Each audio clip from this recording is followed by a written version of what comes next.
दुनिया इस वक्त एक बड़े वैश्विक संकट के दौर से गुजर रही है। मध्य पूर्व में हालात हर घंटे के साथ और विस्फोटक होते जा रहे हैं। इराक की राजधानी बगदाद में स्थित अमेरिकी दूतावास पर ड्रोन और रॉकेट से हमला किया गया। चौंकाने वाली बात तो ये है कि हमले से करीब 6 घंटे पहले ही अमेरिकी दूतावास ने अपने नागरिकों के लिए सुरक्षा चेतावनी जारी कर दी थी। यानी अब साफ है कि मध्य पूर्व में हालात बेहद गंभीर हैं। लेकिन इसी उथल पुथल के बीच भारत ने एक बार फिर साबित कर दिया है कि संकट के समय तैयारी कैसी की जाती है।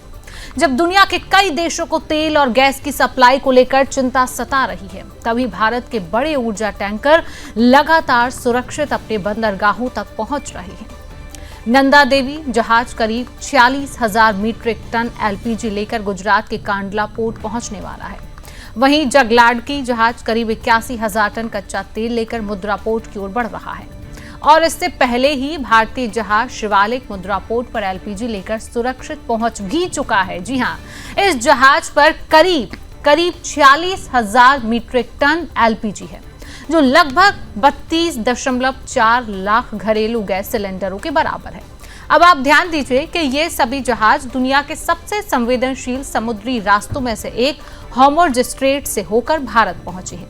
और भारत ने भी कोई जोखिम नहीं लिया है। भारतीय नौसेना ने हॉर्मुज़ स्ट्रेट के आसपास अपने 2 युद्धपोत तैनात कर दिए, जो भारत आने वाले तेल और गैस के टैंकरों को सुरक्षा दे रहे हैं।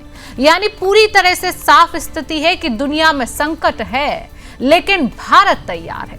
दुनिया में अनिश्चितता है, लेकिन भारत की ऊर्जा सप्लाई सुरक्षित है। अब बड़ा सवाल यहां पर खड़ा हो जाता है। सवाल यही है कि क्या यही रणनीतिक तैयारी भारत को इस वैश्विक संकट में भी सबसे मजबूत बनाती है? इसी को लेकर आज हम चर्चा भी करेंगे और बात करेंगे कि भारत कितनी मजबूती के साथ इस संकट के बीच खड़ा है।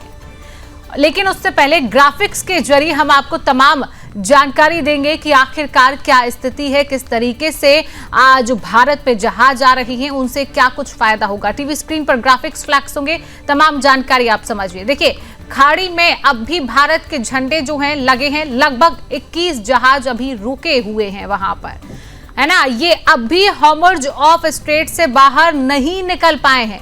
बड़ी जानकारी है। ग्राफिक्स स्क्रीन पर फ्लैक्स करिए। शिवालिक और नंदा देवी जहाजों पर 92,700 मीट्रिक टन गैस लदी हुई है, जबकि भारत में हर रोज एलपीजी की खपत करीब 8,000 मीट्रिक टन की है। तमाम ग्राफिक्स टीवी स्क्रीन पर हैं आपके सामने। आप पूरी तरह से समझ रहे हैं कि हॉर्मुज़ ऑफ स्ट्रेट से अभी ये जहाज जो है नहीं निकल पाए हैं। यहाँ पर शिवालिक और नंदा देवी जहाजों पर 92,700 मीट्रिक टन जो गैस है वो लदी हुई है, और जबकि भारत में हर रोज एलपीजी की खपत करीब 8,000 मीट्रिक टन की है। अब भारत में एलपीजी प्रोडक्शन 80% तक बढ़ा हुआ है, जिसके बाद ये जो प्रोडक्शन है 1.158 मिलियन टन प्रति माह से बढ़कर करीब 1.5 मिलियन टन प्रति माह अब हो गया है। इसकी वजह साफ है कि भारत खुद भी इतनी गैस प्रोड्यूस करने लगा है कि 15 दिन का काम तो आराम से चल सकता है। बाकी जिस तरह से ईरान ने अभी 2 एलपीजी लदे जहाजों और 1 तेल लदे जहाज को हॉर्मुज़ से निकलने दिया है, अगर ऐसे ही भारतीय जहाजों को ईरान रास्ता देने पर राजी हो जाए तो कुछ ही दिनों में भारत की गैस सप्लाई पहले की तरह पूरी तरह से बहाल हो जाएगी और फिर सारी मुसीबत भी खत्म हो जाएगी। तमाम ग्राफिक्स के जरिए आपने जानकारी ली है, तो आज इसी विषय पर हम चर्चा भी करेंगे। चर्चा करने के लिए पैनलिस्ट भी हमारे साथ मौजूद हैं। हमारे साथ रक्षा विशेषज्ञ कमांडर भूषण दीवान सर है। सर, बहुत बहुत स्वागत है आपका सुदर्शन न्यूज में। आगे हमारे साथ राजनीतिक विश्लेषक विश्वनाथ मिश्रा भी कुछ समय में जुड़ेंगे। सर, सबसे पहले शुरुआत आपसे ही करूंगी। भूषण सर, जिस तरीके से हमने देखा है कि जहाज जो है गुजरात में पहुंच रहे हैं और एक जहाज जो है वो पहुंच चुका है, ये कितनी बड़ी सफलता और कितना बड़ा दिमाग आप इसको कहेंगे भारत का? क्योंकि जहां पर हम देख रहे हैं, हम डेली आपसे चर्चा करते हैं, एक वैश्विक स्थिति किस तरीके से पूरी दुनिया में बनी हुई है, एक संकट है, कई जहाज वहां पर बीच में ही रोक दिए गए हैं, लेकिन कितनी सुरक्षा के साथ, कितने आराम के साथ जो जहाज है एलपीजी लेकर भारत में प्रवेश कर रहा है, ये कितनी बड़ी सफलता इसको माना जाए भारत के लिए? जी सर।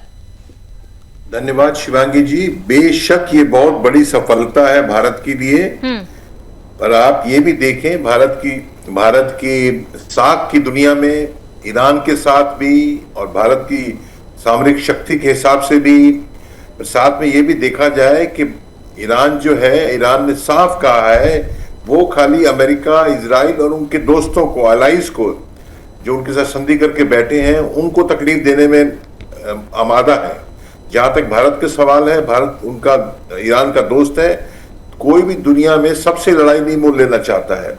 तो उस हिसाब से हमको वो फैक्टर भी जो है, वो बिंदु भी हमारे काम में आ रहा है। पर दो चीजें हैं, एक तो ये है कि चाहे स्ट्रेट ऑफ हॉर्मुज में हमको परमिशन ईरान ने दी है और गैस के शिवालिक और नंदा देवी आए हैं, एक जहाज मुंद्रा में मैं सीनियर वाइस प्रेसिडेंट रहा हूँ पोर्ट में, वहाँ एलपीजी का टैंकर आ गया है 50,000 मीट्रिक टन का लगभग। नंदा देवी भी 1-2 दिन में कांडला पहुंच जाएगा। कांडला का नया नाम गांधी धाम है, वो भी 200 किलोमीटर आसपास उसी एरिया में है, गुजरात में। तो सवाल ये है, और ये नॉर्थ एरिया में जो है, हमारे उत्तरी भारत एरिया में सप्लाई करने के लिए ये काम आएगा, इस्तेमाल होगा। आपने अच्छा बताया कि आपने 8,000 मीट्रिक टन खपत हमारी पर डे इंडिया में है। मेरे हिसाब से कुछ ज्यादा था, मेरे हिसाब से था कि कम से कम उतना ही होगा, क्योंकि 80,000 तक का खपत है हमारा, जो है 2 दिन में 3 दिन में 80,000 1 लाख टन मीट्रिक टन खपत है। खैर वो चेक कर लिया जाएगा बाद में। पर सवाल ये है कि अभी 22 शिप्स और भी जो वहां है, उसमें 6 एलपीजी टैंकर भी हैं, वो भी आएंगे। तो एक तो बात यह है कि रास्ता बाधित हो, ठीक है जी, और रास्ता बाधित कैसे हो, चाहे ईरान तो कहे ठीक है मैं आपको छोड़ रहा हूं, पर अगर फायरिंग हो रही, मिसाइल आ रही है, तो गलती में अपने को भी, अपने टैंकर को भी नुकसान हो सकता है। और आपने सही कहा, जो हमारी भारतीय नौसेना के जहाज है वो एस्कॉर्ट के लिए वो स्ट्रेट ऑफ हॉर्मुज के बाहर पर्शियन गल्फ, अरेबियन सी में खड़े हैं। मतलब पर्शियन गल्फ के बाहर हॉर्मुज नीचे आता है दक्षिण में, उसके बाद पूरा अरेबियन सी है, ठीक है। पर दूसरी बात ये भी है ना, जो हमारी एलपीजी, खासकर एलपीजी का ज्यादा बड़ा संकट है, क्रूड ऑयल का इतना बड़ा संकट नहीं है। 2 कारण है इस संकट क्यों है। एक तो हमारी खपत ज्यादा है, 30 मिलियन टन बताई जाती है सालाना, जब से उज्ज्वला आया है 10 साल में इतनी बढ़ गई है। दूसरा कारण ये खपत, ये जो क्रूड के ऑयल कैरियर होते हैं, ये वीएलसीसी कहते हैं, वेरी लार्ज क्रूड कैरियर, तो इनका तो 2 lakh metric tonne, 2 lakh million barrel उठा के लाते हैं। बिल्कुल, जिस तरीके से हम कह रहे हैं, एक बड़ी सफलता हम इसको कह सकते हैं। हमारे साथ राजनीतिक विश्लेषक विश्वनाथ मिश्रा जी भी हैं। विश्वनाथ जी, आपका भी बहुत बहुत स्वागत करती हूँ सुदर्शन न्यूज। विश्वनाथ मिश्रा जी मेरे साथ बने हुए हैं। विश्वनाथ जी, जिस तरीके से आज एक खबर सामने आती है कि जो जहाजें हॉर्मुज पार आ चुके हैं, भारत में जो जिस तरीके से प्रवेश किए हैं, ये सवाल मैंने जिस तरीके से भूषण दीवान सर से भी पूछा कि एक बड़ी सफलता इसको भारत की माना जाए, क्योंकि जब हम देख रहे हैं 18वां दिन आज है, युद्ध लगातार चल रहा है, विश्व में किस तरीके की स्थिति की संकट जो है वो देखने को मिल रहा है, इसमें भारत कितनी शांति के साथ, कितनी सफलता के साथ काम कर रहा है, कितनी मजबूती के साथ खड़ा है। विश्वनाथ जी, धन्यवाद। देखिए शिवांगी जी, जो परिस्थितियां अभी वैश्विक ऑयल सेक्टर में अभी बनी हुई थी, ऊर्जा आपूर्ति में बड़ा व्यवधान था, इसको लेकर के एक बड़ा चैलेंज एक तैयार हो गया था। क्योंकि मध्य पूर्व का तनाव और हॉर्मुज की खाड़ी में जो है, हॉर्मुज स्ट्रेट जो है, उसमें शिपिंग रूट्स के बंद हो जाने से बड़ी गंभीर समस्या हो गई। क्योंकि भारत जो है उन ऑयल्स का बहुत बड़ा इंपोर्टर है। तो अगर इतना बड़ा इंपोर्टर, दूसरे मान लीजिए अगर ईरान से, वहां से, रशिया से तेल नहीं आता, हम वहां से नहीं लेते, और उन जो सेक्टर्स जहां से बाकी पूरा विश्व ले रहा है वहां हम पहुंच जाते, हम कूद पड़ते वहां से लेने के लिए, तो हमारे कूदने से वहां पर ऑयल प्राइसेस बहुत तेजी से बढ़ जाती। तो वैश्विक जो बाजार है वो पूरी तरह डिसबैलेंस हो जाता। इससे जो बाकी पश्चिमी देश हैं, अमेरिका है, इनकी इकोनॉमी ध्वस्त होने की स्थिति में आ जाती। तो मुझे लगता है अमेरिका को भी ये बात समझ आती है, और ईरान के साथ हमने वैसे भी अपना जो सिस्टम रहा है, हम अपने संबंध बराबर से रखे हैं। हमने उनके साथ ना दुश्मनी की है, ना बहुत गंभीर हमारी दोस्ती लगभग सभी देशों से थोड़ी थोड़ी रही है आवश्यकता अनुसार। तो हमें उसको समझ में भी आया, ईरान को समझ में आता है कि नहीं। रूस और चीन दोनों बहुत उनके जो भी जैसे भी पार्टनर्स हैं, लेकिन इंडिया उनका स्ट्रेटेजिक पार्टनर है। तो हॉर्मुज में से वहां से अगर हमारे टैंकर्स निकल रहे हैं, इन टैंकर्स के गुजरने से भारत की आर्थिक सुरक्षा को ही लाभ नहीं है, इससे वैश्विक आर्थिक सुरक्षा का लाभ जरूर है। बिल्कुल। विश्व में जो पेट्रोल प्राइसेस हैं वो स्टेबिलाइज्ड रहेंगे, और अगर तीसरा टैंकर आ गया, इसका मतलब करीब एक टैंकर रफली स्पीकिंग 12-13 दिन का हमारा जो कवरेज कर लेता है। अगर इस तरीके गति ठीक है, अगर रोज एक टैंकर इस तरीके से दूसरे दिन इस बीच आता है, तो मुझे लगता है कि जो हमारा एक्सपोर्ट का ऑप्शन था, जो हम वेस्टर्न कंट्रीज को भी एक्सपोर्ट कर रहे थे, हमें लगता है कि उसकी भी गुंजाइश बनी रहेगी। तो हमारी इकोनॉमी को कहीं तो नुकसान होने की दशा लग रही थी कि इससे हम कहीं डिसबैलेंस्ड होंगे, जो हमारा डिमांड और सप्लाई का स्ट्रक्चर है वो कुछ डिस्टॉर्ट होने की स्थिति लग रही है। मुझे लग रहा है वो बैलेंस्ड रहेगा, हमारी इकोनॉमी जो हमारी स्ट्रेंथ थी वो बरकरार रहेगी। तो देखिए, व्यापार का संतुलन सबसे महत्वपूर्ण होता है। जब आयात बिल बढ़ गया, अगर आयात बिल बढ़ गया तो निश्चित रूप से डिस्टर्ब होगा।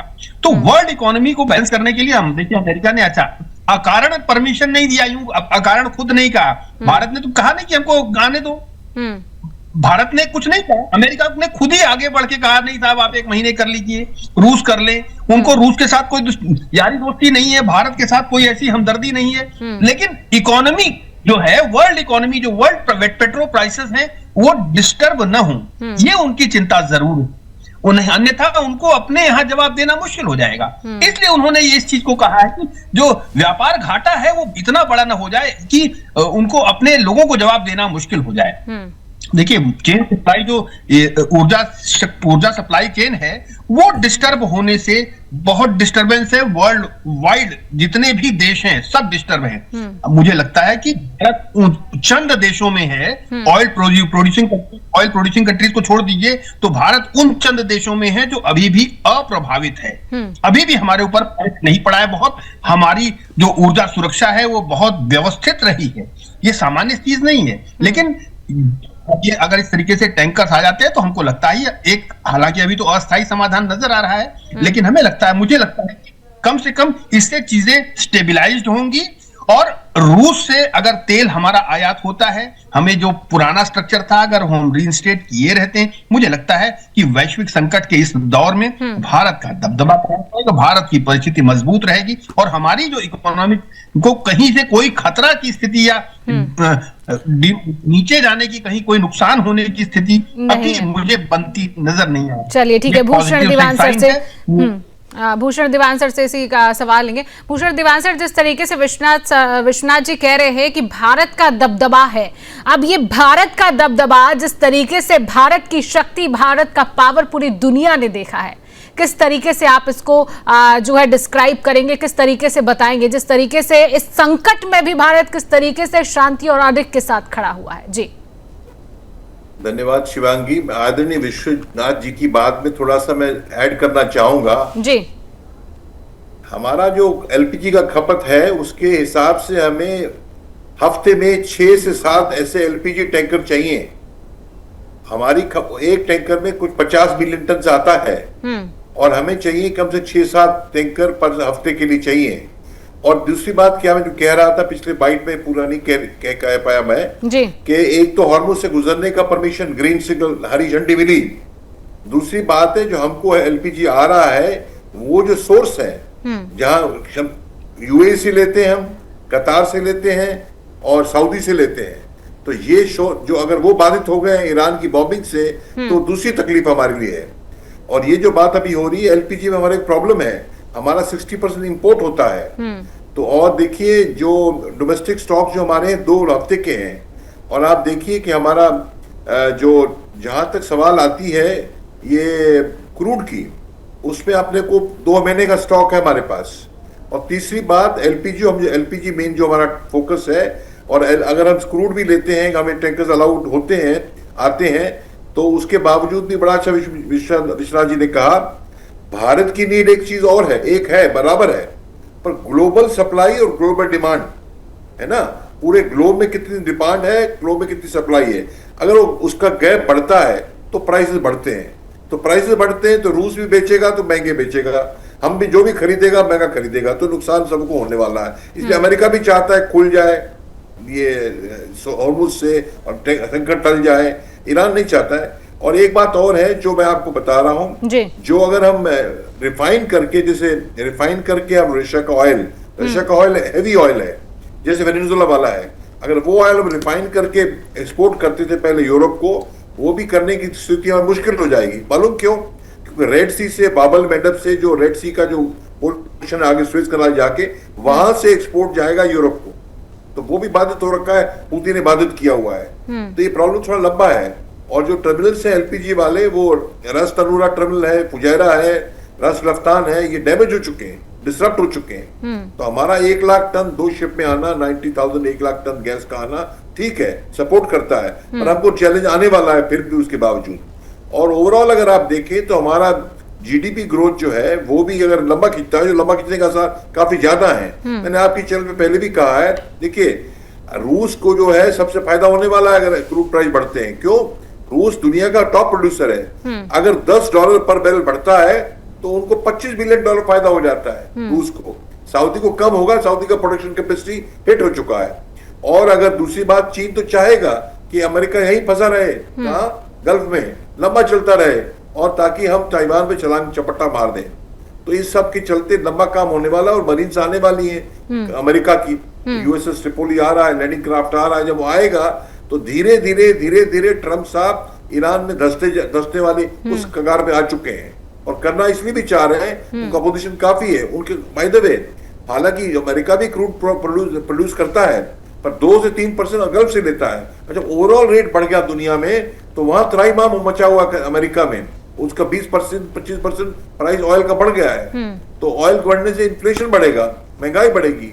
तो ये चीजें थोड़ा कॉम्प्लिकेटेड है इन द सेंस कि ये आसान नहीं है, और जो पूरी वर्ल्ड को संभालने के हिसाब से चाहता है, और ईरान भी नहीं चाहता कि सभी से लड़ाई बोल लें। तो ये इसके एंगल है इसके। तो हमने देखना है कि आगे हम एलपीजी में कितना भरपाई कर पाते हैं इसके। एक और प्रॉब्लम है, एलपीजी के टैंकर्स होते हैं वो स्पेशलाइज्ड हैं। दुनिया में वीएलसीसी टैंकर शिप जो है कई हैं, एलपीजी कंटेनर बड़े स्पेशलाइज होते हैं, रेफ्रिजरेटेड होते हैं। एलपीजी का नाम भी क्या है? Liquefied petroleum gas. वो लिक्विड फॉर्म में होता है। तो हमारे घर में सिलेंडर एलपीजी के आता है जिसके यहाँ, वो भी लिक्विड होता है। तो वो स्पेशलाइज्ड सिलेंडर वो कम है ऐसे चिप्स। तो इस हिसाब से जो है वो अपने को थोड़ा इसमें डिफिकल्टी आने वाली है, तो कवर कसनी पड़ेगी। मुझे 1965 का युद्ध याद आता है, मैं उसमें लड़ा नहीं था। शास्त्री जी प्रधानमंत्री थे, वो कहते थे मंडे को एक रात खाना मत खाओ, खाना ही मत खाओ मंडे को।